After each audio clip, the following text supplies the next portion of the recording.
asalaamaaleykum wa rahmatullahi taala wa barakatu jërëjëf mbokku téléspectateur ak téléspectatrice bu El Mauritania la télévision nationale la chaîne leader mais également jërëjëf ñi nga xam ni yéenay topp di soppe ak bëgg émission xeltu di ko topp samedi bu jot ñu ànd ak yéen ci seen 285e numéro tey jii ñu dalal yeneen kàngam ci biir réew mi. Comme ni ma leen ko junjee ci maanaam annonce bi ay maanaam kàngam ci wàllu wii ñu nekk di wàllu journalisme ñu koy wax tasum xibaar la ñu dalal tey jii war a ànd ak ñoom ci waxtu ngir waxtaan ak yéen ci li nga xam ni xew-xewu jamono la xew-xewu jamono la ndaxte suñuy waxtaan ci li nga xam ni moom mooy jëm ci wàllu immigration clandestine maanaam muy benn phénomène boo xam ni tey jii lëmbale na àdduna bi jaxase na àdduna bi muy mbëkk mi comme ni ko ñenn ji di waxee ñi nga xam ne dañuy faral di jóge seen réew ngir dem tugal di ko jaarle ci anam boo xam ne jaarul yoon mu nekk nag mbir moo xam ne mbir mu xaw doy waar la ma invité nag tey jii sama ñaari naatongo yoo xam ni dama bokk ak ñoom sax ci formation bu am solo boo xam ne wax nañ ko jëmale ko ci wàllu immigration waaye tamit di nekk ñoo xam ne tamit que seen xam-xam màcc na ci seen taxawaay ak ci seen maanaam dundin ci wàllu métier bi ba ñu ràññee leen ci lool ba tax na kon tey jii ñooñu laa leen di présenté waaye di gërëm waa régie comme ñu koy defee saa su nekk tey jii ñu ànd ak l'équipe maanaam choc bi nga xam ne moom ni àndal saa su nekk ngir ànd ak yéen ci émission bi ñu ngi ànd ak Thierno Diallo moom di taskatu xibaar journaliste sëñ Thierno ñoo ngi lay nuyu. maa ngi lay nuyu di la fay di la ziar di la jaajëfal aussi ci invitation bi ñu invité fii ci sunu télévision nationale. très bien sama càmmooy ñoo ngi ànd ak tey jii koo xam ni dama ko goreel nag ah koo xam ni tey jii dama ko goreel di soxna Alima Diagana tey jii di koo xam ni moom tamit que taskatu xibaar la nekk ak ñun fii ci télévision nationale soxna Alima ñoo ngi lay nuyu. Babacar merci beaucoup. ginnaaw sant yàlla subhanahu wa taala julli si yenente bi sallallahu alayhi wa sallam mbokk yi maa ngi leen di nuyu di leen ziyaar di sàkku ñaan di leen ñaanal jàmm ak salaam si réew mi si bitim réew mi ak fépp fu ñu mënta nekk Babacar kontaan naa torop ci li ñu teg fii li nga teg sa buur pour mu ñëw wax ci seen làkk du coup bu su ma defee ay faute wala ay jumte ngeen xam ni seen gor mooy wax seen chef mooy wax donc ngeen comprendre que voilà quoi. voilà donc mi ngi noonu kon nag tey ji xam ngeen ni émission xeltu tey ji dafay ala daawome tey ji ma invité ñaari ndaw waaye ndaw yoo xam ne am taxawaay yu am solo damay faral di wax ni xeltu émission la boo xam ni émission ñëpp la émission bu ubbeeku la pour askanu réewu Mauritanie yëpp xeltu amul naar xeltu amul soninke amul wolof amul tukuleur amul bambara amul joola képp koo xam ni yaa ngi ci rek da nga ciy war a bokk rek da nga ciy bokk ba tax na kon ñun sunu maanaam vision ak sunu xalaat bu ñuy taxawal émission bi loolu la ma sa nekk ba tax na kon tey ji ñu am mbégte invité tamit que ñaar ñoo xam ne man dama leen naw fonk leen lool ci métier bi ci seen taxawaay ak ci seen pas-pas mais également ci seen gëm-gëmu bopp te nit ki li nga nekk nga am ci fulla am ci fayda si lan lay nawee moo tax man ma naw leen te damay wax ni xeltu du ma fay invité como képp koo xam ne invité naa la fi rek c'est parce que am na taxawaay boo xam ni am nga ko ak sa réew mais am nga ko également ak sa personne Thierno si yow laay doore sunu waxtaan tey jii thème bi mooy maanaam taskatu xibaar bi taxawaayam ak li nga xam ne mooy immigration clandestine tey jii phénomène la boo xam ne dafa lëmbale àdduna bi tubaab di ko wax fléau mën nañ ko wax mu nekk mbir moo xam ne tey jii jaxase na xel yi jaxase na àdduna bi am na à un moment donné doon defoon ne sax mbir mi xëy na li ci dee ci doomu aadama dee ci jeune maanaam africain yaakaaroon na ni xëy na loolu dana rig waaye tey jii la waalo gën a aay tey jii xale yi ba tey jii fu mu toll fii nii dañ lay wax carrément ni leen su ngeen ma dellu see danaa demaat même ak situation yu ñuy dund tey jii dans certains pays africains yoo xam ne dañ leen fay toroxal di leen fa indil ay fitna yow en tant que tey jii journaliste politologue koo xam ne tamit da ngay gëstu ci lu bare rawatina ci wàllu woowu lan mooy maanaam indi ak lan mooy origine li nga xam ne mooy immigration clandestine. waaw merci Babacar jërëjëf xam nga origine immigration moom ji bi àdduna ñëwee ba léegi nit ñi dañuy dem rek. di wëri di gëstu ji di seeti ak yooyu léegi loolu c'est quelque chose de naturel c'est-à-dire ci charte yi nga xamante ni moom la ni mooy boole sociétés yi mooy boole état yi dafa am li nga xamante ni principe de base la mooy liberté de circulation des personnes nit ñi dina am droit ci seen yoon dem ak ñëw léegi dem ak ñëw boobu liberté boobu ñu ngi ko teg ci ay charte ku nekk dafa am nooy voyager dëkk bu nekk dafay wax dans quelles conditions li ñuy duggee ci biir dëkkam mais suñu jógee ci loolu nit boo gis muy immigré généralement majoritairement 2 phénomènes mooy tax mu koy def phénomène njëkk bi mooy peut-être dafa am ay tolof-tolof donc day wuti feneen fi nga xamante ni foofu la tane donc mooy li ñuy naan généralement immigration économique beneen bi aussi mooy question wu conflit da ngay nekk ci dëkk nekk ci benn pays bi nekk soit en guerre mu am ay tensions interethniques wala ay tensions communautaires nga ragal nga dem loolu mooy indi après ci biir immigration yi dinoon gis profil yi du benn am na ay immigrés économiques am na ay touristes am na yooyu et puis am na ñu ñuy naan dawlaaxu ay réfugiés yi par exemple donc yooyu day doon ay phénomènes yoo xamante ni day tax nit ñi di bëgg a dem wuti feneen fi nga xamante ni moo tane dafay mel ni ci biir dëkk sax li ñuy naan exode rural de immigration mais sécheresse day am ci benn zone ñu jóge foofu dem wuti fi gën a naat ñu dem dëkki foofu donc loolu mooy phénomène bi ñun nag Afrique yàlla dafa def ñu boole beaucoup de contexte yooyu situation yooyu ñu boole ko mooy dina bëri ay dëkk yoo xamante ni dafa am ay crise économique am ay dëkk yoo xamante ni dafa am conflit am ay dëkk yoo xamante ni dafa bëri ay jeunes dirigeants yi doon beneen génération li ñu mën a absorber ci travail amuñu ko c'est-à-dire jeunes yu bëri amuñu liggéey amuñu xëy amuñu wàcc donc ñooñu suñu leen nee bërëb sàngam am na liggéey wala bërëb sàngam en tout cas mën nga fa am lu bëri dini naan dini dem léegi nag lu tax nit ñi di dem ci yenn conditions yi nga xamante ni baaxul ñu nar ci dee ak yooyu loolu mooy li ñuy naan rek désespoir c'est la force du désespoir soo demee ba yaakaar ni yow fi nga nekk fii munoo fi am dara munoo fi tekki dara donc li souvent wala fi di wax dund bu déggan mais est-ce que monsieur Diallo loolu du déception ci ndaw yi nga xam ne tey jii suñ koy xayma ci maanaam population bi nu nekk nu tey jii africaine du ñuy wax ni peut-être que 70 à 75% ay ndaw lañu. ñu gis ni tamit que ni ñi nuy jiite ñi tamit ay ndaw lañu parce que gannaaw indépendance doonu juddu. mais dafa mel na tey jii maanaam seen façon de gouverner ak taxawaay bi nga xam ne moom la ndaw ñu amoon yaakaar ci ñoom tey jii dafa tas. ba nga xam ne moo indi coow li. loolu mooy këru problème bi nit ñi suñu amoon fii fu ñu teddee rek duñ dem képp ko am fu mu teddee ci biir dëkkam du dem daa dem peut-être parce que on a envie de découvrir on a envie de faire du tourisme mais loolu du immigration nit ñi suñu demee rek mooy li ñu yaakaar ci seen ay gouvernants gisuñu ko si suñ ko gisoon rek duñu dem wala suñuy dem dañuy dem ci conditions yu baax soo gisee aussi ñun waa Afrique wala pays du Sud yi ñu am passeport bu bon bi mooy ñun suñu dem feneen yombul demu ñeneen yomb mooy rek ñun suñu situation économique baaxul suñu situation économique baaxoon ñu jox ñu passeport yoo xamante ni fu ñu dem fëgg ko. kon dafa am passeport bu bon ak passeport bu baax waaw dafa am passeport boo xamante ni moom soo ko amee mën nga dem situation yaa ngi noonu da ngay jël un passeport américain wala australien tu peux faire plus de 100 et quelques pays dans le monde sans problème. mais lan moo waral loolu est-ce que tey jii du ñàkk fayda parce que loolu tamit mën na ko qualifier de ñàkk fayda parce que tey jii suñu demee ba nga xam ne ñun suñu wàllu bopp suñu passeport doon ko néewal woyefal ko ba mu tax na passeport soo ko amee soo jénnoon fii tey jii Mauritanie kenn xamu ko. waaw loolu dafa am loolu xam nga ci maanaam ci charte yi encore état yi ñooy signé ay convention négocier ni ak ban pays li ñu am relation bi ñuy naan relation bilatérale wala multilatérale mais principalement bilatérale ni man ak dëkk bi diñuy signé dugg ak génn bi nan lañ koy defee am ñoo xamante ni dañuy def principe de réciprocité dañuy naan man soo ma laajee visa ma laaj la visa soo ma teggilee visa ma teggil la visa. et d'ailleurs am na ay pays africains yoo xam ne commencé nañ. waaw def principe de réciprocité boobu. léegi nag am na ñoo xamante ni dañ ci xarañ di naan principe de réciprocité boobu comme doole yi tolloowuñu parce que souvent ñiy ñëw fii seen pouvoir d'achat ak yooyu du benn donc méngoowul mais c'est vrai que ñun war nañu xoolaat la question des passeports et la circulation des personnes et des biens. ñun suñu dem moo gën a metti suñu ay billets ñoo gën a cher condition visa yi ñoo gën a metti loolu aussi question la parce que condition visa yi su yomboon peut-être nit ñi dem ci yoon mais nit ñi comme condition visa yi dina difficile ci li ñuy jëlee yenn yoon yi nga xamante ni c'est très dangereux pour leur vie. alors Alima dégg nga li nga xam ni moom la monsieur Diallo wax Thierno wax mu nekk loo xam ni kenn du ko jeex lu ni fàng la. loolu de am na. alors qu'est-ce qu'il faut faire aujourd'hui tey jii pour mën a fexe ba lii nga xam ni moom mooy immigration clandestine bii nga xam ne tey jii sunu doom yi sunu jarbaat yi sunu rakk yi tey jii ba tey jii amoon benn espoir pour seen réew tey jii ñoo ngi continuer di ko def. dégg naa Thierno lu mu wax te d'accord naa bu baax ci lu mu wax ndaxte yëf yi nu muy demee nii du lenn lu dul politique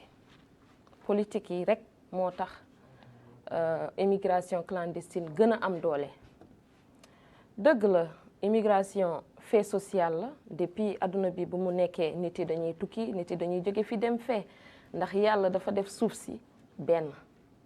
ñu nekk si suuf si c'est normal ñuy dem ku nekk dem si keneen ki ku nekk xam keneen ki nu muy dundee am na fi nga xam ne pour man dama naan côté positif la mais d'autre part bu ñu waxee immigration ba ñu boole si clandestin rek foofu moom dara mënut fa baax parce que lépp li nga xam ni tegul si yoon lépp li nga xam ni tegul si yoon baaxatul te gis nañu suñu doom yi suñu jarbaat yi suñu mbokk yi nu ñuy deewee si kaw ndox si bëri na torop dëkk yeneen yi dañuy ñëw naan dañ leen di walu waaye walu bi aka moo des parce que dañuy gis ay images yuy wane carrément ñi nga xam ne dañu war a walu immigré yi ñoom ñooy nekk di leen def lu kenn xamul li nga xam ne nit mënu ko imaginer. am na ñoo xam ne sax dañ leen di dañ li suuxal duñuy suuxal gaal gi. daf leen duñuy préférer que pour bañ leen ñu atterrir si seen ay dëkk ñu suuxal leen. am na li ma gis fan yi yàggul xaw ma fekkee jot ngeen si vidéo bi. yooyu ay jeunes lañu traversé nañu dem côté Espagne. bu ñu àggee foofu garde côte yi ñoo fa nekkoon ak ay homme de tenue en tout cas dañu leen di wax nañu dellu si ndox mi. dañ leen di pousse leen nañu dellu si ndox bi xam nga loolu àgg na fin léegi man lu ma jaaxal lan la nit yi ñu ngi gis loolu mais dañuy gën a pousse suñu doom yi ñuy dem fi may waxee te est-ce que ñi ñuy pousse suñu doom yi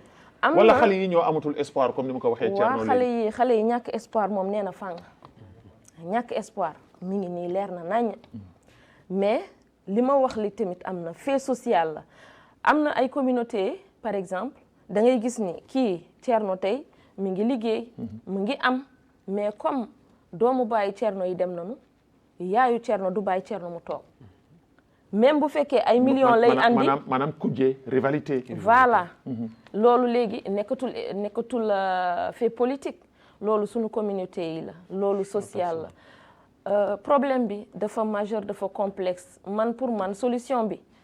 amuñu solution définitive mais solution bi naka lañ ko mënee amee ñëpp ñu xam ni lii responsabilité ñëpp la ku nekk lan la si mën a apporter de positif pour situation bi changer loolu mooy première chose bi nga xam ne war nañu ko def boo jógee si foofu ma dem si nguur yi man mënuma comprendre ngay gis say doomu réew ñu leen di traiter n'importe comment ngay toog di seetaan parce que lii di passé Libye benn pays mënul wax musu ko gis mais man musuma gis benn état africain wax si lii lu ma jaaxal la lu doy waar la. et tout récemment waa Nations Unies ñoo ngi ciy wax au commissariat de réfugiés pour seet nan lu ñu war a mën def pour mën a sax fexe ba déplacé wu def benn mission pour dem Libye waxtaan ak autorités yi pour ñu mën a fexe nan lu ñuy fexe ba jénnee doomu africain yi nga xam ne nekk na foofu parce que ñoo ngi leen di def ay mbir yoo xam ni kenn mënu ko comprendre man xam naa benn nit ñoom tamit dañuy sës dañu naan mbaa dem si kaw tekki mbaa dem si ndox bi dee lii mooy seen slogan. mais est-ce que loolu du xaru aussi. xaru la ki te boo deewee di nga dem rendre compte ndax yow xam nga li ngay dem baaxul jàpp nañ la benn torturer la def la lu kenn xamul jàpp la ñaar même chose ñett ba 7e fois la góor bi àgg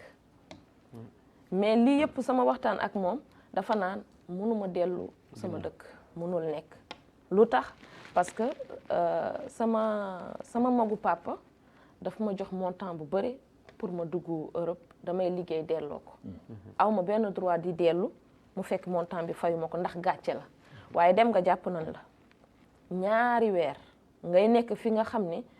géej moo nekk sa kanam amul beneen issue sauf ñoom ñi la jàpp ñi suñ la bëggee ubbil bunt bi te fi nga nekk ni lu nit def si déchet si foofu lay wàcc yow yaa yore raclette rek ngay pousse di dem wala nga toog si biir affaire yi. mais après ngay continuer di dem. mais Alima dafa am benn affaire boo xam ne dafa ma xaw a jaaxal loolu nag dama dégg xëy na yow mi nga xam ne yaay soninké yaa ma ci gën a placé pour ma mën a expliquer loolu damay dégg ñu ni soninké yi seen wàllu bopp dafa am benn charte boo xam ni dañ koy def ñoom ci par famille dañuy jël benn somme d'argent teg ko xaalis boobu dañ koy teg pour que ni Babacar naam dafay dem su demee yónnee waat xaalis boobu rakkam dem wala jarbaatam dem alors mu doon loo xam ni daf leen jaral lu nekk est-ce que loolu c'est vérifié chez vous dans votre communauté. si soninke kayit yi gisuma ko bu fekkee am na gisuma ko waaye sama yeneen mbokk soninke yi yu nekk Gidi Maxa dama ko daan dégg mais dama dem ba Paris ma dem ba foyer bu ñu dëkk ñu teral ma macha allah nekk foofu waxtaan ak ñoom da ngay gis ku la expliquer moom naka la def pour ñëw am na kenn nee na moom bu muy ñëw boobu fekk na yoon bu illicite bi am na mu ngi soog a génn nee na moom mu dem nee na tellement dafa sonn bëggul woon kenn ñëw nee na mais papaam daf ko wax benn kàddu mu ni ka sarak yi yëpp soo leen dugalul fii ba temps man bàyyi ma àdduna ak àllaaxira ba ma dee bu ma taxaw. Imaginez. pression. nee na affaire bi jaaxal ko lool nee na mu jël beneen rakkam bu mu bokkal baay mu yónnee ko xaalis rakk bi ñu teg ko si yoon ndox bi nee na moom xam na ne rakk bi il court des dangers nee na mu toog di xaar xamul fan lay woote pour xam fu mu nekk nee na da ngay xaar rek ba nit ki ñëw wala nga toog ba nga dégg gaal gi suux na wala gaal bi réer na yii daal la nee na rakk bi malheureusement ba tey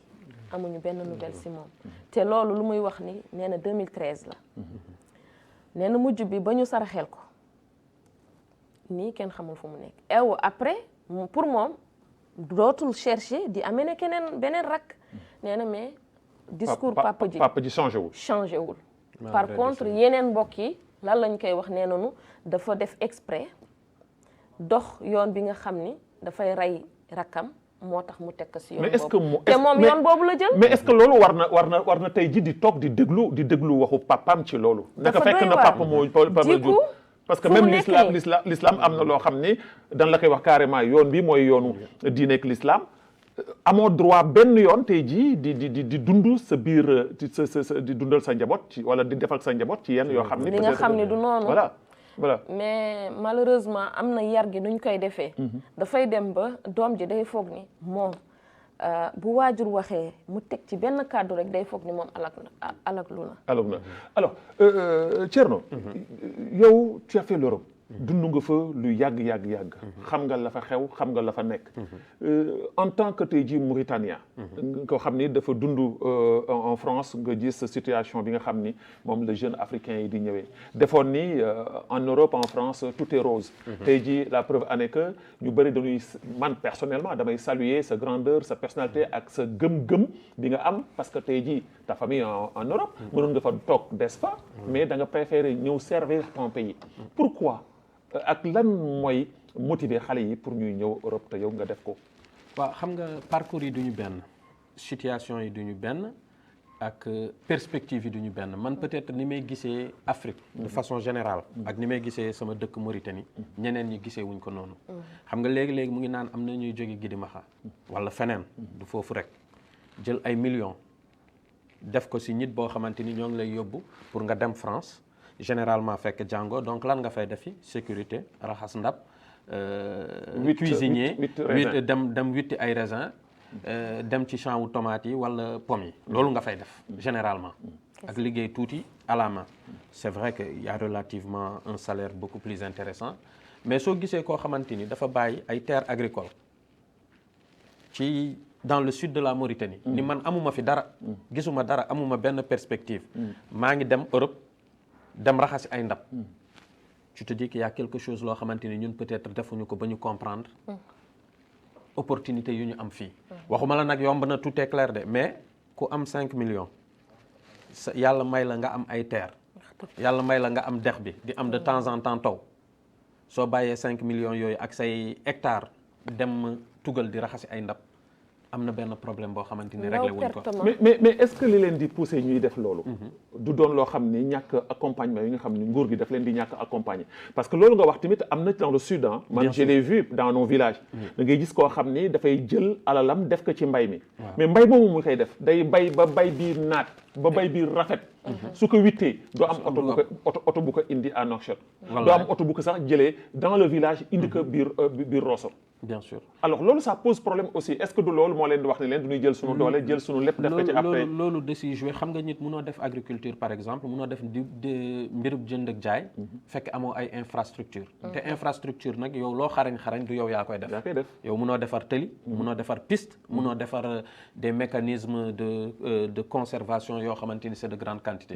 loolu moo tax ku nekk daf ci am wàll état bi dafa am wàll yoo xamante ni dafa war a poser les bases qui permettent de désenclaver yenn zone agricole yi y a des pôles agricoles ñu ni lii pôle agricole la il faut ñu defaral leen tëli wala ñu defaral leen sax piste maanaam raglang nga xamante ni mën noonu egg seen point de récolte yóbbu ko dans les points de vente des grands centres de distribution comme Rosso par exemple et puis après ñu éparpiller ko loolu état bi daf ci am wàll mais ñun dina egg situation boo xamante ni ñu koy analyser état la rek am na lu mu mun am na lu mu munul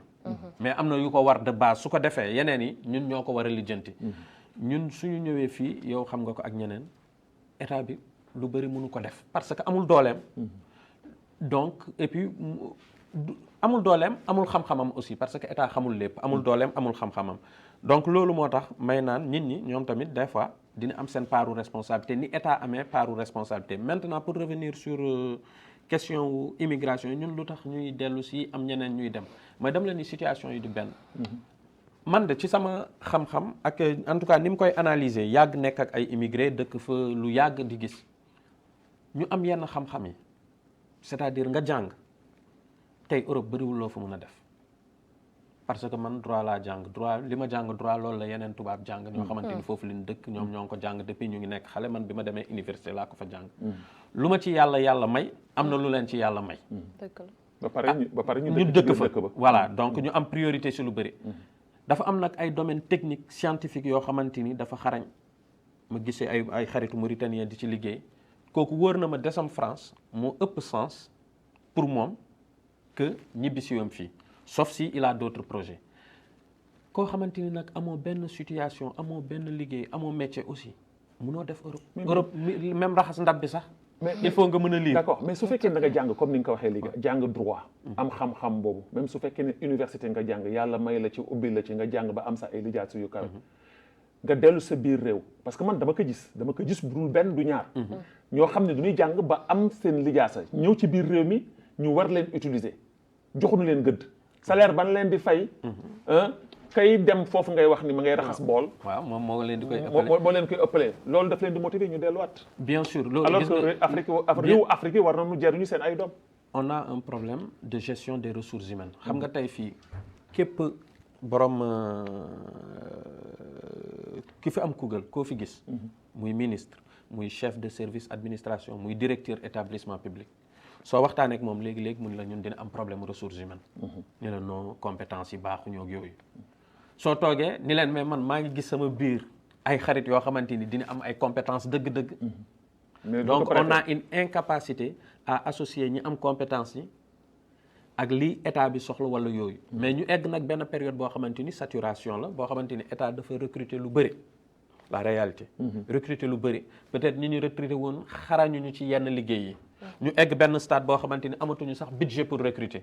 léegi su yenn jeunes yi nga xamante ni pas que ñu demoon Europe parce que du ñu demoon Europe rek wala Occident ñoo am xam-xam mais su amee benn génération boo xamante ni xarañ nañu ci seen jàng pare nañu état amatul sax moyen pour engager leen parce que budget yëpp engagé nañ ko xam nga des fois rek gars yi fii nu ñuy recruter ak yooyu budget yëpp engagé nañ ko si yeneen recrutement mais loolu xam nga lan lay indi état dafay obligé léegi même su mënul recruter di jël ay consultation du ñëpp li ñuy jël de des fois nga jël diw ak diw consultation bi mooy coûter plus cher soo recruter woon nit parce que waa ji extérieur lay nekk defaral la liggéey bi donc côté boobu aussi responsabilité te nit ñi suñu gisul perspective rek xam nga dëkk yi dafa xaw a saturé crise économique yi am suñu amul ay perspective rek di ñuy dem ñi jàng aussi nekkoon Europe ñu si bëri ñëw nañu soo yàkkamtee aussi da ngay teel a ñibbi parce que man c'est pas parce que dama jàng Europe nit warul wax man dama jàng Europe wala dama jàng États-Unis su ma ñibbisee Mauritanie rek dina ma war a defaral lépp dama war a commencer directeur wala yooyu man yàgg naa wax ni man jeune administrateur boo xamante ni bac la am wala bac plus 2 nekk liggéeykat am 10 ans d'expérience moo ma gën a xam liggéey bi que man mi nga xamante ni bac plus 5 ma ñëw débarquer Mauritanie su ma ñëwee lu ma am bac plus 5 wala ma am bac plus 8 parce que am na lu may mën a jàng ci ex- moom parce que expérience yi mooy expérience def de terrain différence. bu mu am bi tout à fait connaissance locale bu mu am bi man lu mu dee am na 7 ans wala 10 ans yoo xamante ni tugal laa ko def commencé naa réfléchir comme concept administratif tubaab bi wala yooyu donc su ma ñëwee kooku nga xamante ni bac la am wala bac plus 2 mais nekk liggéeykat bu xarañ kooku mën na nekk sama professeur wala sama stagiaire wala sama mentor tout à fait man nag li ma jàng ay concept la mun naa ci yokk leneen mais moom pratique bi su dee pratiquant dëgg la am na lu may jàngal donc complémentarité la souvent dama koy wax pour gars yi bañ a yaakaar ni ñiy jóge waa tugal diñuy ñëw di concurrence wala di mbëkkante complémentarité la ñi nekk fii am nañ lu ñu am loo xamante ni ñun soxla nañ ko ñun ñu ñëw am nañ lu ñu am ñoo xamante ni ñu nekk fii soxla nañ ko pour Mauritanie mu nekk doon loo xam synergie ne la pour l'intérêt général alors soxna Halima quand on parle de l'immigration maintenant bu njëkk dañ daan gis ndaw ñu góor ñi ñu daan dem mais tey jii jigéen ñi ñoo ëpp fit góor ñi man su ma gisee tey jii ay jigéen yu embarqué jël seen ay doom yi nii nàmpal ak ñoo xam ne dañuy nekk enceinte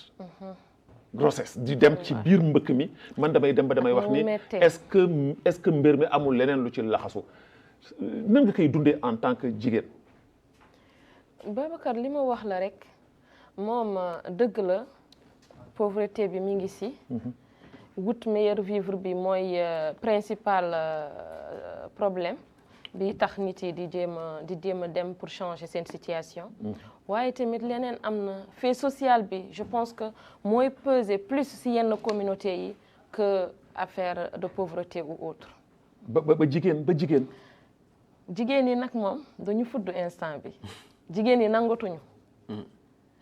dañoo nangootul dañoo bëgg doon ni ñëpp mel ñi seen moroom jigéen yi mel si yeneen dëkk yi jigéen yi dañu mën a mel dañu bëgg a mel noonu partout fu ñu nekk loolu moo tax jigéen ñi dañoo futtu d'accord mais est-ce que mën na ko wut ci beneen anam bu dul jël gaal di dem ak risque ci nekk gaal bi moom muy góor muy jigéen képp ki nga xam ne doomu aadama nga ah man mënuma comprendre naka ngay jël sa ruux di ko tayle mënuma ko comprendre te damay dégg aussi tamit ci mbëkk moomu la ci gaal yi da nga siy gis ay miracle ay mbir yoo xam ne yu doy waar la ay des fois nga gis si ay jinneek yu kenn xamul ak ay kenn xamul yoo xam dafay am na benn écrivain bu ñëwoon fii CCF mu def benn exposé xaw ma fekkee nekkoon nga woon foofu mu ngi doon raconter moom si gaal bu mu nekkoon ils étaient 72 personnes 72 personnes yi ñu ñëwaat ni moom la ak keneen gaal bi amoon na ay xale amoon na ay jigéen amoon na ay paa nee na bu tibis xasee ba jege day gis benn waalo bu def boppam ginaar rek allahu akbar waaw loolu benn waalo bu def boppam ginaar loolu soninke ñu saaf ko loolu soninke yi la soninke yi bu desee si soninke dañ koy saaf lekk soninke yi ñooy dundee noonu ñooy def loolu ak ñoo bu koy raconté dama koy xool comme si affaire bi film la bu yëf yi jeexee ma dem si moom ma ne ko man li ngay wax timis jotee nee na bu timis jotee ginaar bi day ñëw ginaar bi bu ñëwee bul sonn balaa moo disparaître dina am ku nga xam ni faatu na ah bon waaw waay te 72 la ñu woon 72 la ñu woon nee na si biir gaal bi am na ñi nga xam ni dañuy sonn balaa ñuy dee nee na am na ñi nga xam dañuy sonn ñoom duñu am beneen choix que jël leen sànni leen ci biir ndox mi ci biir ndox mi parce que dañu naan léegi mu dee gaal bi diis na ñu génne ka dafay libérer poids bi nee na noonu lañ ko jàppee nee na moom bu mu ñëwaatee ñëwul ak xel te bëggul woon wax nee na mais bind la doon def lépp lu mu dund li da koy bind di bind nee na loolu moo waral film bi ma def ko dama fàtte titre bi sinon ma wax leen que mun ngeen ko seetaan lu mu si raconté dafa doy waar dafa kéemaane parce que dëgg la xam na ni jinne am na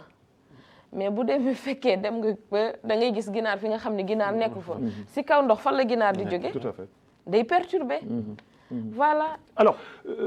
revenons ci jigéen ñi tey jii lan mooy solution bi tey jii en tant que jigéen message boo xam ne da nga koy lancé tey jii sa moromu jigéen parce que tey jii suñu demee ba gis jigéen yoo xam ne dañuy nekk en état jigéen yoo xam ne tey jii dañuy am seen ay doom di ko nampal di dem ci biir géej gi mais loolu aussi tamit que c'est trop exagéré metti na trop da ngay gis gaal yu suux nga gis jigéen bu biir mu nekk nii dafa dee nga gis liir nga xam ni dafa dee des fois nga gis benn liir rek la ñu sauvé yaayam nekku fa papam nekku fa lan lañ koy dem def qu'est-ce qu'elle devient ou qu'est-ce qu'il devient xale boobu affaire mi doy na waar jigéen ñi ak góor ñi képp kuy doomu aadama man laay waxal man mënuma comprendre lan la nit di def si li nga xam ni da ngay dem sànni sa ruux. dee moom am na waaye lépp si àdduna na ànd ak dignité. tout à fait. bu jotee bu heure bi jotee mu fekk ñu fu mu ñu war a fekk ñu war a defar ñu wàccee seen loxo suñu kaw sotti ñu ndox teg ñu fu ñu war a teg waaye kenn du xam foo nekk. ana lan moo gën a metti ndey bu toog wala baay bu toog wala càmmen bu toog sa jigéen xamoo fu mu nekk. bu ñu la nee sax dee na gisoo koor gisoo dara lan moo ko gën a metti. nu ñu xam ni nu ñu nekkee di dund ku nekk dafa am responsabilité si keneen ki. nga jox ko àqam respecter sa bopp jox keneen ki àqam la. mais justement Halima est-ce que tey jii aussi tamit que suñuy waxtaan ci li jëm ci wàllu immigration waxtaan ci maanaam côté yi nga xam ni vraiment ay côté négatif la wax ci li nga xam ni moom moo ciy dund di ci nekk. ñuy wax nguur à chaque fois loolu day dellu siwaat parce que dëgg la état comme ni ko Thierno waxee léegi état mënul def lépp. vraiment loolu état dañu ko war a accompagner. franchement mais état aussi tamit dafa am benn responsabilité bu am solo parce que tey jii nos jeunes là. mu commencé que par sama doom commencé que par sa sœur wala sa frère wala sa sœur maanaam formation bi nga xam ni war nañ ko jël maanaam inculquer ko. jox ko xale yi nga xam ne tey jii ñoom ñooy tout tànk yi dafa amatul parce que tey jii soo xoolee xale yi amatul niveau ci école bi. catastrophique da ngay gis koo xam dafa lay wax ne la man am naa maîtrise bis bu la làkkalee tubaab. soo moytuwul nga dugg ci biir suuf si nga gis tey jii formation su dee waxuma jàng bi mais formation amatuñ ko. mais que faut-il faire lan la ñu war a mën def pour mën a vraiment caser xale yi pour ñu mën leen jox benn espoir alors que ñu ngi wax tey jii la Mauritanie mi ngi séntu gaz mi ngi séntu pétrole mu am nekk espoir lu bëri mais en général du ñuy wax rek nii la pétrole bi ñuy am gaz bi ñuy am bi duñu ko gis. dañ koy jël yóbbu ko jox ko tubaab bi. Babacar fee bi moom dafa complexe ni may faral di ko waxee la rek moom daal yëf yi responsabilité ñëpp la. nguur gi dafay def lu mu war a def waaye ñun ñi nga xam ne ñooy population bi je pense que ni suñu civisme dañ ko war a seetaat bu baax dañ ko war a xoolaat bu baax nguur bi bu yemee fu mu war a yem ñun luñ koy mottali ñu mottali ko bien vrai que am na faay waaye mu ngi jéem a def lu mu mën ñun ci côté immigration bi ak formation naka la mënee am bu fekkee ku jàng tuuti comme ni ko Thierno waxee au lieu mu toog jéem a wut fii lu muy def jéem a indi participation am si développement pays am day jóge fii di dem servir pays yi nga xam ne dañu riche déjà daf leen di dem di servir en main d'œuvre dootul gaa lu intellectuel mais doole ewa ñun ñi nga xam ne suñu dëkk yi dañu pauvre day gën a pauvreté bi day gën a ñëw yow am nga doom war nga gunge doom bi war nga ko jàngal lu ñu la jàngal war nga ko won lu ñu la won yow dem nga li ngay dem da nga dem servir leneen doom ji day for fële lii mu for fële lee mu for fële lee dootul am lu mu war a am lii moo tax éducation bi yàqu si côté école yi moom waxatuñu waxam foofu problème bi franchement bëgg naa ko comprendre mais j'arrive pas à le comprendre mënuma xam mënul xam ba fan la mbir mi féete école baaxul wérgu yaram waxi noppi wérgu yaram waxi noppi wérgu yaram damay insister encore si waxaat si wérgu yaram parce que man mii toog victime laa maa ngi faju de 2019 à aujourd'hui te pourtant dara jotuma woon dama demoon rek pour am doom ñu def ma lu kenn xamul c'est extraordinaire gis nga te pourtant ñu fa nekk dañ lay wax ay nit yu jàng lañu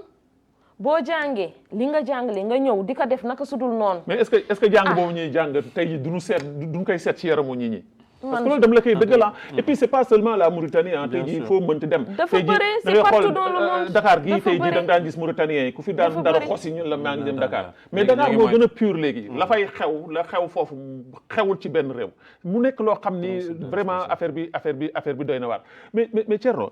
quand on parle d'immigration immigration tey jii dañ koy wax mais comme ni ma ko junjee léegi dafa am benn responsabilité boo xam ni dëgg la nekk na ci état mais am responsabilité boo xam ni dafa nekk aussi tamit que ci parents yi par exemple tey jii waajur bi nga xam ni moom nga doon da ngay bëgg sa doom gënal sa doom ba sa doom su bëggee def dara da ngay am kerso wala nga am faiblesse su taxaw tey jii wax ka ni que lii doog fi amee alors que yow Thierno bi nga nekkee xaleel am na loo xam ne ñemew ko woon sax taxaw di ko wax sa waajur est-ce que responsabilité bi aussi tamit des fois du xëpp su ñun waajur yi tellement que bëgg doom ba mu ëpp ba mu jaral la gënal la sa bopp ba nga xam ne tamit da nga koy sànq defoon ni yow yaa ngi koy defar.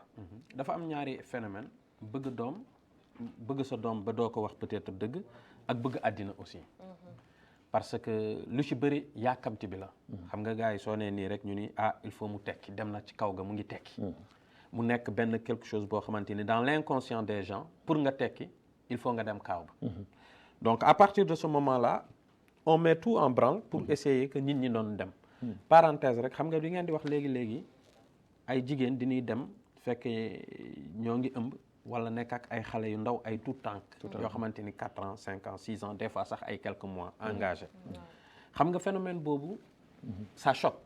socialement mais lu ci bëri c'est un choix réfléchi malheureusement parce que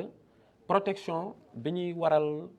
kuy immigré wala protection wàllu bi ñuy waral ku ni moom réfugié la su ànd ak un enfant mineur protection bi ci lay gën a rëy donc am na sax ñoo xamante ni seeni doom wala ñu ñuy naan seeni doom la di leen di utiliser maanaam pour bés bu ñu dajee garde côte yi par exemple ñoom duñ leen mën a delloo di doon wax kii enfant mineur la mënuñu ko isoler donc di yóbbaale yaayam wala papaam doom boobu mooy nekk sax sa paravent pour ñu récupérer la nga mën a des mais danger la risque la pour sa doom pour yow mais encore une fois on revient là-dessus mu nekk situation boobu mu nekk parents yi nga xamante ni ñoo ngi naan seen doom def leen xool leen li diw def ñàkk espoir ci biir fii la rek ku fi amoon espoir xam ni doo jël mbëkk mi parce que yow li nga bëgg finalité bi du dem Europe pour def ay photo finalité bi yëpp pour tekki la su doon yow li nga yaakaar ni fii li nga fiy def mën nga ci tekki rek da ngay def ko léegi nag dafa am phénomène yàkkamti bi phénomène téléphone bi ñiy filmer di lekk ci restaurant yu baax yi nekk ci café yu neex yi illusion bi nekk ci Tour Eiffel nekk ci image yu rafet yi di la naan booy xoolal man bi ma xam nga soo ñëwee France wala fu mu munti doon nga liggéey première fois dans ta vie ñu ne la yow da ngay raxas ndab rek wala da ngay dem ca champs ya rek fin du mois jot waaw kay raxas ndab mooy ñëw tabax fi kër gu rafet waaw léegi fin du mois jot oto bu rafet fin du mois jot ñu fay ko 1500 euros wala 1800 euros mu wecci ko woo xaritam ni ko waay man de damay raxas ndab rek ci raxas ndab bi damay gagné 500 000 ouguiya wala 600 000 salaire au cadre en Mauritanie waaye naan raxas ndab kese amul benn formation dugal di raxas ay ndab rek am 500 000 600 000 mais waa ji waxu la te doo liggéey plein temps waaw waa ji waxu la lu muy fay loyer waxu la lan lañ ciy retenir waxu la taxi yi waxu la lépp dina si génn maanaam surtout ku amul métier mais la réalité est que des fois illusion bi ñu lay jaay ak réalité bi du benn soo demee foofu aussi fekke amoo ay këyit am fa liggéey du yomb tout à fait xam nga loolu moo tax ba ni tout dépend nit ñi nuñ koy gisee man ni may xoolee Occident tey de façon générale particulièrement France bi ma xam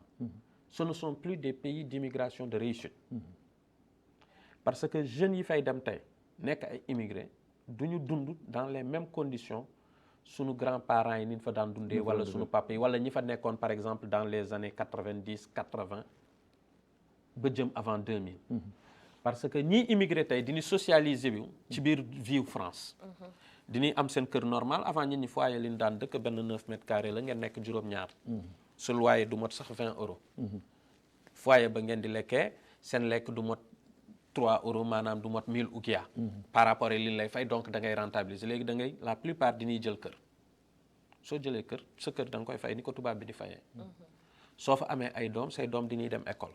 suñu demee école diñuy am ay sorties scolaires diñuy am ay vacances diñu lay exiger benn critère de vie ak bi ngeen waral defar say doom boo xamante ni yow su dee papa bu responsable nga bëreetul looy décédé pour tabax fa Mauritanie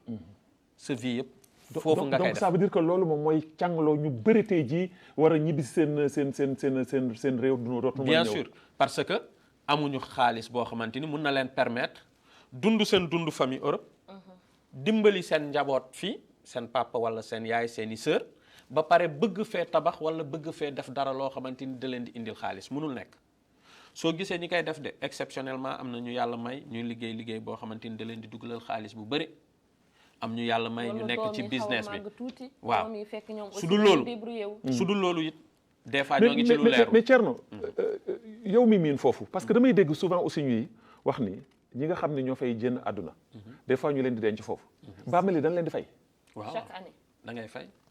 ay bàmmeel yu ñuy fay waaw suul néew bu jeex tàkk ba nga xam ne suul bàmmeel da ngay fay. da ngay fay bàmmeel da ngay fay ay atu bàmmeel. te soo fayal amee ba dañ koy ñu génnee la. ñu génne bàmmeel bi. waaw dégg naa dañ koy def doom. def ko centre yóbbu keneen jël bàmmeel. c'est ce qu'on appelle les caveaux familiales on les achète. caveaux yi da ngeen di fay loolu moo tax même ñi nga xamante ni foofu li ñu juddu seen famille nekk fa depuis ay 3 générations généralement même suñu amul lien ak Mauritanie wala yeneen dëkk yi Afrique yi suñu gaañoo diñ leen di yee delloo fii parce que ñun. ci sunu culture c'est dégradant et c'est inhumain nga suul li nit wala di fayloo nit fuñ ko suul fii da ngay ñëw rek suul kenn ñaanu ko yàlla mais soo amee décès da ngay suul donc loolu c'est une réalité loolu moo tax nag généralement ressortissant man yi ma xambaat mauritanien malien sénégalais marocain yeeg yooyu yëpp dañuy am généralement ay association di cotiser da ngay am cotisation pour développement sa localité nga am benn cotisation pour caisse mortuaire loolu dafa am pour que heure bu fekkee ne heure boo gaañoo boo génnee àdduna parce que facilement dama lay jox de pour nga indi fii néew c'est entre 3 000 et 5 000 euros soo koy xayma muy ay millions waaw entre 3 000 et 5 000 euros mooy indi néew moo koy jógee France indi ko Mauritanie pour indi néew bi 3 000 5 000 euros su dee nit boo xamante ni yow kese yaa nekk des fois doo ko attan mais est-ce que damay dégg aussi souvent ñu daan wax ni suñu indi néew kees bi dañ koy daaj dañ koy sele non ba mu dëgër këj dafa ñuy wax ni sax suñu ñëwee doo am droit wu ubbi kees boobu est-ce que loolu aussi c'est vérifié génn fii daal mën nga ko ibbi ñoom c'est-à-dire suñu sele xam nga foofu aussi corps bu décédé dafa am ay chartam dafa am ay réglam mënoo ko ibbi di ñëw di xool parce que ñoom ku dee nii def autopsie pour xool exactement li la rey est-ce que loolu la wala du loolu donc yooyu yëpp ay éléments la donc suñ ko tëjee ci kees bi ci bagage yi lay dellu si sut lay def fret malheureusement moom ak bagage yi ñooy ànd da ngay dëw nekk ak nit ñi ci kaw yow sooy dellu si corps ci bagage yi lay ñëw su ñëwee nag fii mun noon ko dajjiwaat pour nit ñi bëgg ko julli wala seen famille ñu ko bëgg a gis ko ak yooyu mais loolu yëpp nag dafa am organisation immigré yi di organiser wu def benn caisse boo xamante ni ci seen ay communauté ci seen famille wala ci seen village généralement communauté villageoise la wala département su fa nit gaañoo diñuy jël ci caisse bi fay assurance parce que da ngay fay assurance bi fay avion ñu indil le corps bi waaw mais Alima li Thierno expliqué tellement dafa am importance tey jii defe naa ni émission yu ma def yëpp am na solo waaye émission bi bokk na ci émission yu ma gën a neex ndax li muy jàngale enseignement bi nga xam ne moom lay def parce que tey jii li ñu fiy dégg xam-xam la li ñu fiy déglu ay maanaam réalité la tey jii immigration tey jii mu nekk phénomène boo xam ni dafa jéggi dayoo mais man li ma xaw a jaaxal mooy ñii di immigré ñi tey jii ñu ngi immigré fan Espagne ñu ngi immigré fan Italie fu ñuy immigré ji États-Unis wala France wala jaar fa dem Belgique wala Canada wala pays arabe yi mais réew yooyu tey jii ñuy dem di immigration jëlal Espagne jëlal Italie jëlal Brésil mais ay pays immigré lañu woon ñoom dañ daan dem ñoom si seen wàll bopp dañ daan dem defi immigration dellu si tabax seen biir réew alors que moment boobu ñoom amuñu woon xëy na maanaam meññeef yi nga xam ne ñun tey jii réew Afrique am nañ ko mu ngi tani tey jii comme ni ko Thierno waxee suuf si yaatu na du dëgg mbay mi loo fi suuf si dafa nangu loo ci def mu nangu tey jii dañuy gis ni tey jii même dans sunu gouvernants yi dañ koy jël jox ko tey jii tubaab yi wala jox ko arabe yi soo jëlee tey jii maanaam or mi ngi fi phosphate mi ngi fi zircon mi ngi fi gaz pétrole mi ngi fi lu tax tey jii ñun ñu bëgg rek jël sunu bakkan rek gor ko ci Europe mu daal dafa mel ne tuuru Europe bi dafa am loo xam ne moo ci nekk kumpa baa ngi si comme ni ko Thierno waxee mais nu mu ko waxee tamit illusion bi moo rëy si bët nit yi ak bëgg alal rëy si suñu xol yi ak tabax yu rafet yi dàqante bi loolu la dund bi léegi dàqante la ku am oto bu rafet ku am tabax bu rafet wala tabax bu rafet waaw yaa tekki voilà ni nga ko amee san ko ba si yéen jigéen ñi tey jii Babacar Naam boo xam ne tey jii dafay jaay fii table Alima Diagana du wax ak moom jamais au plus grand jamais du wax ak moom déet bul wax loolu mais loolu moo daf ci bokk de loolu moo am tey jii loolu moo tax gars yi di fippu di dem. loolu moo tax gars yi tey ji di rey seen bopp ndax lan te lii dee ci géej gi yëpp nag jigéen ñi la. non c'est vrai ah. bu leen nu jiin lu amul. non c'est vrai parce que jigéen yaa ngi dem di dee ñoom dama seen ni bopp la ñoo dama ngi ni dem di la dee. góor ñi fiy dee yëpp pour wuti tekki la pour am jabar joo xam ni su ngoon see nga ànd ak moom dem restaurant. ànd ak moom ànd ak bébé bi téye ci loxoom di njaay ndaanaan jigéen ñi nag waaye jigéen yi di dem wuti tekki nag ñooñu. jigéen yi nee nañu góor yi ñoom tamit léegi seen dara matul. non ñoom tamit dini dem wëri. léegi de yéen a wax man waxaguma ba tey. yéen a ko wax di. non du question dara matul du question dara matul dund bi moo metti. dund bi moo metti góor bu nekk ci këram tant que jigéen bi jàppalewu ko njaboot bi suba de seen xol du set. fokk ñu jàppalante mën a réaliser boo demee ba sëy ba am njaboot am nga beneen responsabilité. donc lépp looy def sa njaboot bi ngay calculer sa njaboot bi ngay xalaat suba loolu moo tax jigéen ñi ñu leen di jàppale du leneen. waaye xeebuñu kenn de. ku am fulla am fayda nekk nit ku dëggu kooku la jigéen di wër wutuñu leneen de. te am xaalis mais matériel bi xaalis su ma ko amee man mii di jigéen su ma ko amee. góor ñi dañ may wër. góor bi boo amee xaalis jigéen ñi dañ lay wër. aduna bee demee noonu. waaye bu leen ko teg si jigéen ñi. voilà mais Thierno. sànq da nga junj benn wax bu am solo. muy les gardes-côtes. parce que du ñu am rôle bu am solo bu ñu war a jouer. dama lay wax ni bu ñu war a jouer. bi ñu war a jouer parce que pour man jouer wuñu ko. bu ñu war a jouer ci li nga xam ne mooy immigration clandestine. mais ci biir garde-côtes yooyu man j'ai des amis pêcheurs. yoo xam ni pêcheurs yi ñooy sauvé. yoo xam ni. pêcheurs yi ñooy sauvé mais du garde-côtes yi. garde-côtes yi au contraire. très souvent. dañuy préférer des fois ñu leen di buux dara affaire bu fi jën fii est-ce que tey jii suñu demee ba egg ci jamono jooju nga xam ne ñoom ci seen wàllu bopp dañ leen solal tenue teg leen ci tefes gi ngir ñu mën a xool surveiller waaye des fois nga gis koo xam ne da nga koy buuxal dara mu dem. xam nga. est-ce que tey jii loolu doyul waar. bien sûr dini ñi li tubaab bi naan dafa am benn situation de déshumanisation. ñite bi moo dëñ. ñuy gis alal beeg xaalis bi xam nga même suñuy wax phénomène immigration immigré bu dee bu nekk immigré bu jéem bu nekk histoire la histoire boppam la histoire de famille la histoire de vécu la mais ñun ñi nga xamante ni ñoo nekk ci presse bi des fois lan la ñuy wax ay chiffres tant de personnes dee noonu tant de personnes dem noonu jéem nañu dem tant de personnes ñoo si dee donc on déshumanise day mel ni nit ñi nekkatuñu ay nit ay objet lañu wala ay mala lañu nu toppatoowuñ leen nu ñu leen war a toppatoowee loolu moo waral aussi ñiy liggéey ci biir war leen protéger ñoom tamit di naan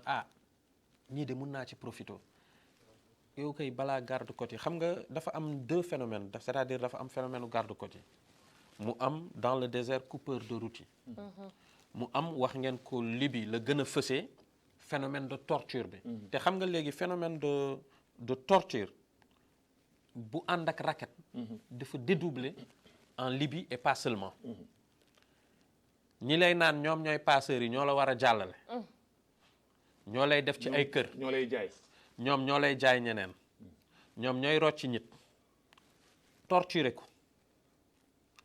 def téléphone am WhatsApp woowal sa waa dëkk yi nga xamante ni ñoo ngi sa village amuñu dara def ci yow 1 million wala 3 millions pour nga ñëw nga egg ba foofu ñu taal WhatsApp bi dóor la dóor yu metti lakk la ngay yuuxu sa yaay di ko dégg sa rakk di ko dégg wala sa mag di ko dégg mu nekk beneen phénomène ñu jàpp la yow def la wutumkaayu xaalis. da nga doon dem wuti. da nga doon wuti ñu jàpp la ñoom sa famille bi nga xamante ni amul dara. bés bu ñu diggee yuuxu seen doom ñooy daje pour la yóbbante. ñooy daje yóbbante la pour waa ji libéré la te waa ji su la libéré du la libéré de daf lay jox keneen kooku dóorati la ba nga bëgg a dee yuuxu enregistré la yónnee. ni soo leen yónneewul ñu dee. sa famille yow léegi yow mi nga xamante ni yow da nga demoon pour tekki yow yaa ngi gën a appauvrir sa famille parce que généralement famille pauvre rek lañ koy def famille ki nga xamante ni yàlla may na la dara da ngay dem ibbi sa compte bancaire bloqué ci say millions dem rangi wut téléphone jël sa visa jël sa avion egg loolu la famille ñi am xaalis yi am mais Alima jaay boobu nga xam ne ñoo ngi koy jaay parce que di ko jaay nit ñi man damay topp des fois internet bi di ko xool mais daf may yéem da ngay ànd ak sa xarit da ngay ànd ak sa xarit nekk ak moom guddi ak bëccëg ngeen defandoo enfance defandoo lépp mu jaay la te doo yëg ni mi ngi lay jaay. bien sûr xëy na sax léegi ñoo ngi koy divulguer ba nga xam ne ñi ñaa ngi koy commencé di comprendre mais ñu bëri sànq noonu ci loolu. damay commencé ci moom fu mu ko commencé woon rek nee na la adduna bi dafa mel benn instant comme nit yi dañu déshumaniser. je n'arrive pas à dire le mot. déshumaniser amatuñu. mooy amatuñu nite. nit boo demee ba ñàkk sa nite mala moo la gën. tout à fait. mala moom luñ ko sàkkee nit yi dinañ ko jëfandikoo. waaye yow nit nga. nekkatoo nit perte nga sa nekkum nit yow lan lañ lay def lan lañ lay doyee ana lan lañ lay doyee dafa doy waar rek affaire bi dafa doy waar mais foofu noonu si coupeur de route yi ak lépp luy am si yoon yi man suñu gouvernement yi fii laa leen di interpeller fii laa leen di interpeller parce que mënuma comprendre bu ñu leen jàppee nii léegi dañ leen di jël bu ñu baaxee si ñoom ñu yóbbu leen si benn frontière ni leen dem leen avant dañu doon wax fukki mauritanien la ñeenti sénégalais la téeméeri malien la léegi loolu yëpp fekkatu leen si tellement nit ñi dañoo sonn si ñoom waaye Mauritanie Mali Sénégal ak feneen comment le gouvernement yi di xool seeni doomi réew ñu leen di def nii. est-ce que des fois du li gars ñi di wax souvent que ni ñoom loolu moo leen gënal parce que tout simplement que ni amatuñu lu ñu jox pression bi bare na amatuñu lu ñu jox xale yi tey ji représente 70% de la population kon suñu dee daf leen di gën a noppal xale yi ñu leen di bàyyi ñuy jóge fii di dem moo tax fële muy gën a di riche rek parce que xale moom moo mën dara mag lu mu xam bëri na waaye kattan xale ka am te kattan mooy liggéey xel day liggéey waaye kattan tamit day liggéey. mais est-ce que du li ma waxoon sànq que ni war nañu fexe ba mën a am benn politique boo xam ne tey jii ñun ñi nga xam ni ñoom ñoo nekk ci réewum Afrique yi rawatina lu mel na suñu réew mi Mauritanie nga xam ne dara jeexu fi. jën bi rek mën na dundal réew mi yëpp ba kenn ku nekk yow dootoo woon soxla sax beneen liggéey waaye tey jii Halima Diagana tey jii xarmat lay def. su paree tey jii liggéey télévision ma ngay xarimat feneen Babacar Naam mi tey jii su may paree émission nii midi 5 du ma fi fekk maa ngi dem feneen di xarimat on est obligé Babacar parce que soo ko deful daa dugg ci ndap loo xam ne waroo fa dugg waaw am na mu ngi noonu moom daal suñu politique du ma wax lépp baaxul waaye am na li nga xam ne mën nañ ko defaraat parce que xale yuy dem majoritairement dafay doon nit yu jàng tuuti parce que boo jàngul déggoo làkk mënoo lire boo demee doo def dara ndax duñ la soxla donc ñun ñi nga xam ni boromam war na mën a def fii dara mooy nekk obligé di bàyyi lépp fii di dem lu ñuy wax ñu naan xale yi amuñu liggéey fay yi la fay amul li ñuy fay amul da ngay jël ñetti liggéey pour que nga mën a taxaw en tant que jigéen nga waxuma la góor dafa métti lii yëpp mooy pousser nit yi di dem xam nga li mu wax léegi dafa nekk loo xam ni c'est vérifié tey jii même soo dee jigéen sax da ngay xëy suba ba ngoon jot yaa ngi dang maanaam sa suuf du laal suuf mukk ci parce que yaa ngi daw ngir wut am loo xam ne da nga koy def à plus forte raison père de famille bi nga xam ne responsabilité bi comme ni mu ko waxee sànq tey jii ñun duñ leen war a doyloo njukkal ñoom jigéen parce que jigéen ñi wax dëgg yàlla tey jii ñoo ngi ñuy jàppale si fépp ndaxte tey jii da ngay def ñaar ba ñett ñoom ñu def au moins même su dee benn wala genn wàll ndaxte nag ñu ngi ñuy jàppale ci njaboot yi ñoo ngi ñuy jàppale ci kàddu gi ñoo ngi ñuy jàppale ci kër gi waaye ba àdduna di baax waajur bi Thierno Diallo papaam da daan wax ni fukki dërëm maire bi ni ko bul ko def ci sama kàddu loolu dignité la woon tey jii nag ñun fu mu teel fi nii su jigéen ñi deful su Halima mii tey jii su nekkee kër ga tey jii monsieur lan monsieur Diagana nga kër ga toog di la seetaan waaye waat naa ci yàlla bis bu ko waxee ne bul defati dara sama kër soo moytul mu doy waar alors mais lan la ñu war a def tey jii pour mën a jénn tey jii si situation bi alors que richesse bi yëpp mi ngi fi am loolu lépp parce que loolu tamit day dellu si toujours ci ngóor gi rek xam nga ci science politique dafa am ay mécanisme yoo xamante ni mooy li ñuy naan la répartition des richesses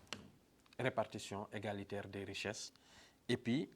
dans une société de façon générale mais surtout mu nekk nag fa yoo xamante ni dafa bëri ay jeunes il faut nga créer ay conditions espoir mais loolu du théorie de pratique la xam-xamu politique la c'est-à-dire yaa analyse politique ngay def ba nga xamante ni da ngay permettre ñëpp ñi nekk ci dëkk bi li fi am ci koŋ-koŋ ñëpp mun koo jëriñoo. suñ ko waxee ça ne veut pas dire que koŋ-koŋ bi yëpp mun na jëriñ ñëpp de mais na ñëpp sentir ni koŋ-koŋ bi fi nekk lu mu tuuti tuuti lu mu néew néew ku nekk mu ngi ciy gis wàllam. mais loolu mënoo ko def tant que créé woo les premières conditions de base c'est-à-dire mooy li ñuy naan état de droit état day doon état rek wala bañ koo nekk. éducation boo xamante ni c'est une vraie éducation. l'accès à tout le monde. waaw accès à tout le monde. éducation de base formation éducation. ñu jóge ci éducation généralisée bi nga am ay formation professionnalisante yoo xamante ni c'est rehaussé.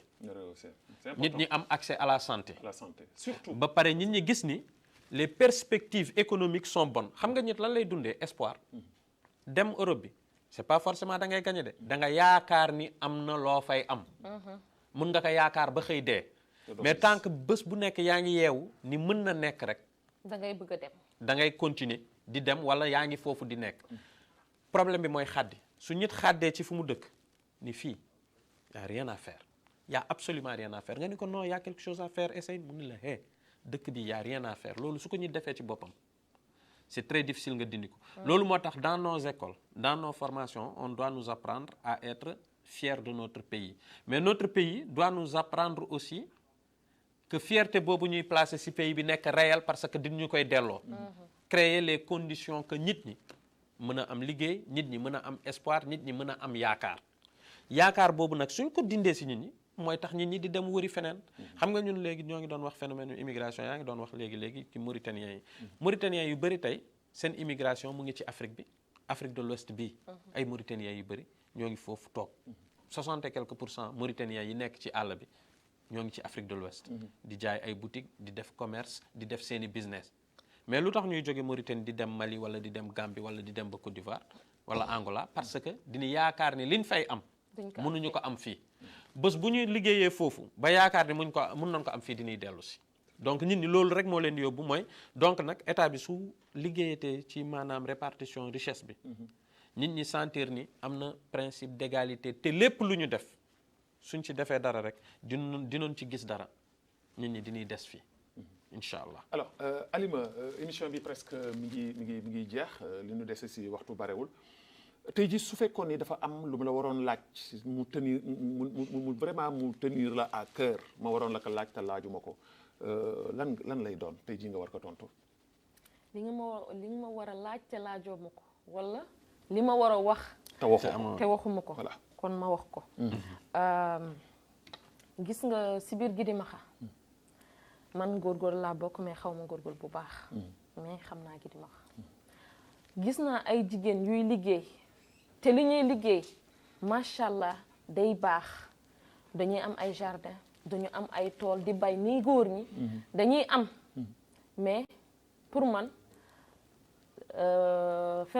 phénomène politique am na mais. zone boobu am na benn côté yeewu dafa manqué ñun journalistes yi est-ce que duñu def de temps en temps ñuy dem ci zone yooyu di organiser ay journée très bien ak ñi nga xam ne ñi fi nekk di def ay transformation par exemple dañuy jël fruits yi ñu koy transformer ñuy jël légumes yi di ko transformer damay gis légume bu bëri bu yàqu da ngay gis jigéen bi bay na lu ñu naan kurukuru mooy place bi nga xam ne dañ fay dencee lépp luy nga xam ne mbay la bu feesee li si des li foofu lay des mbaam yi di si foo nag yi di si foo mu nekk foofu di yàqu parce que jigéen yu fa nekk yeewooguñu pour ñu jël li nga xam ne ñoo ko liggéey génnee ko dem jaay ko feneen dëgg la conditions yi metti na mais oto yi dañuy dem di ñëw comprendre guñu yeewu moo fa manqué daal. xaw ma fekkee sama li may expliquer. comprendre j'ai bien compris mu nekk lu am solo xam nga dama ko doon sax bëggoon junj léegi far moom mu sàq mi sama lanc quoi. parce que ñun tamit journalistes yi dañu am taxawaay bu am solo boo xam ne war nañ ci taxaw et je pense que ni émission bi jeex na. mais ci 30 secondes rek war nañu fexe aussi tamit comme ni mu ko waxee organiser wu pour mën a fexe ba mën a jàppale. di sensibiliser parce que di mu ko waxee aussi ñu nekk ci intérieur bi xëy na ñàkk xam la. parce que te ñàkk xam boobu moo leen di dugal ci lu bare. alors ci 30 secondes rek nga boole ci tàgguwaale. tàgguwaale ñu delloo antenne bi. ci 30 secondes ñaari chose la sensibilisation ñun taskatu xibaar loolu sunu rôle la. diñu war a alerter nit ñi sensibiliser les jeunes ci situation immigration yi. ci opportunité yi am fii. nit nag ku nekk après mooy décider. mais ñun noonu leen xamal li am. ak li ñu mën a def fii. ak danger yi am fële. ku nekk nag après mooy xool junj doy na borom mooy def choix wam mais suñu leen sensibiliser rek ñu xam quelque chose d'important day am. beneen chose peut-être bu may wax très rapidement. mooy gis nga bi ñu nekkee ci plateau ba léegi immigration bi ñuy wax bi yëpp dafa mel na immigration bi jógee Afrique dem Europe. mais boobu 10% la ci immigration yi. immigration bi gën a rëy. te gën a dund mooy immigration bi ñuy naan intra-africaine. mooy malien bi jóge Mali dem Sénégal sénégalais bi jëm Mauritanie bi jëm Congo buy jëm Gabon ainsi de suite donc ñun 90% immigration africaine bi ñoo ngi koy gérer ci biir Afrique 10% rek mooy dem fële ci 10% yooyu nag moo am ñi nga xamante ni moo am jafe-jafe yi donc 90% yi gën a metti malgré difficultés yi Afrique yi am Afrique mu ngi koy jéem a gérer ci seen biir c'est important alors Thierno émission bi jeex na lan ngay tàggoo xanaa xam naa ne soxna si mi ngi lay seetaan depuis la France. waaw maa ngi nuyu soxna si maa ngi nuyu xale yi. mais aussi di naan nit ñi c'est juste c'est il y a un élément très important c'est de croire en soi. gëm sa bopp lépp looy def xam nga dina commencer perdre sunu ay valeurs. ndax bëgg a tekki beeg bëgg a nekk bi. man liggéey rek mooy dëgg. yàlla nag la si yàlla def sa wërsëg def ci xaalis bu bëri boo am mais yàlla na barkeel rek. gën a barkeel moo am solo moo gën a am solo donc xale yi leen na laa leen di ñaax jàng ak liggéey. jàng ak liggéey c'est très important. Alima ci 30 secondes looy tàggoo. sama message bi lii kese la man je ne suis pas contre nit mu tukki mais nit buy tukki na def fi sabilillah mu xam dafa am ñu mu bàyyi si ginnaawam mu xam ni war na dem wuti. ñëwaat pourtant am na ñu fa nekk ñu bëri ak gënoonu bu Europe mais ak ñoo bëri clochard du jeex ak ñoo bëri ñi nga xam ni mënatuñu dellu à cause de lu ñuy def lu bon nit foo munti nekk rek nekk responsable def yëf yi ni nga ko war a defee mooy li Thierno wax rek gëm sa bopp lii rek la gëm sa bopp très bien alors donc mbokku téléspectateurs yi mbégte ak kontaante la amoon tey jii ci sunu émission bi nga xam ni moom mooy sunu 285e numéro xeltu ñu invité woon Thierno Diallo Thierno ñu lay gërëm di la sant bu baax a baax invité woon aussi tamit sama jigéen Alima Diagana moom tamit tey jii nga xam ne goreel nañ ko tey jii ci plateau bi di nuyu équipe bi nga xam ne ñoo àndoon ak ñëpp Mohamed Moutali mi nga xam ne moo nekkoon tey jii ci wàllu réalisation bi Gleb bi nga xam ne def na retouram ci équipe bu xeltu Dahman coordinateur sunu cadrage maanaam caméraman yi di gërëm ñëpp di sant ñëpp di leen jox daje incha allah samedi prochain ci beneen émission di ñaanal nag ñëpp ñu am xarum tabaski ndaxte fu mu toll fi nii defe naa ni xar yi moom la ñëpp di xalaat léegi asalaamaaleykum wa rahmatullahi taala wa barakatuh